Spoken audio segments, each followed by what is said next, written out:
Hi mga kaibigan, it's me again, Kuya Elmer TV. Please sa mga hindi pa po nakapalo sa ating YouTube channel, subscribe my YouTube channel and syempre click the bell button para updated tayo sa mga bagong upload po natin.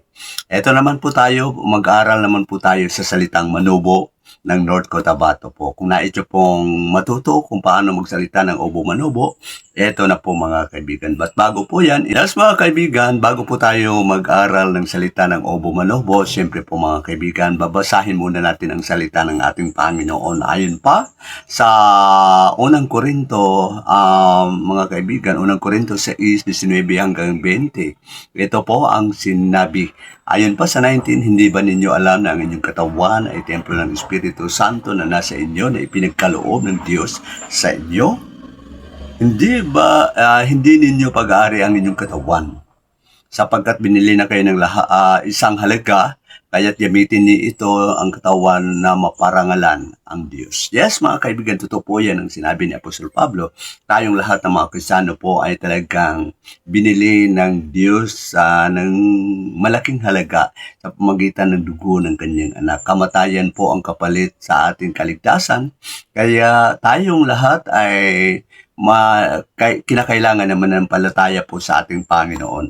At ingatan po natin ang ating katawan sapagkat ang ating katawan po ay templo po ng banal na Espiritu Santo. Kaya huwag natin gamitin ang ating katawan sa mga lahat ng uri ng kasalanan, ibig sabihin sa lahat ng mga bisyo. Hindi po maganda po yun mga kaibigan, kung sisirain po natin ang ating katawan sa pamagitan po ng bisyo o lahat ng ginagawa po natin sa ating katawan. Bagkus, ingatan po natin ito sapagkat ipinagkaloob po sa atin ng Diyos ang ating katawan at ito po yung ginamit na tahanan po ng banal na Espiritu Santo. Kaya, mahalin po natin ang ating katawan.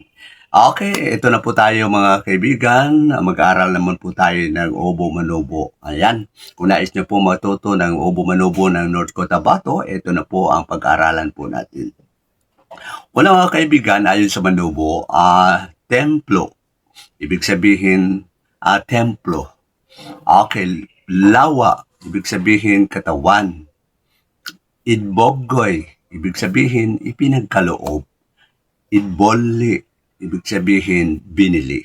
Yan, simple-simple lang po mga kaibigan. Maaari tayong matuto kung paano magsalita ng Obo Manubo. Kaya, sana may natutunan.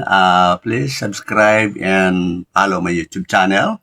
Click the bell button para po updated po tayo sa susunod na mga video natin. I-comment nyo po kung ano ang nais ninyong matutunan sa ating video. Please comment below and para po pag-aralan po natin sa susunod na upload po natin.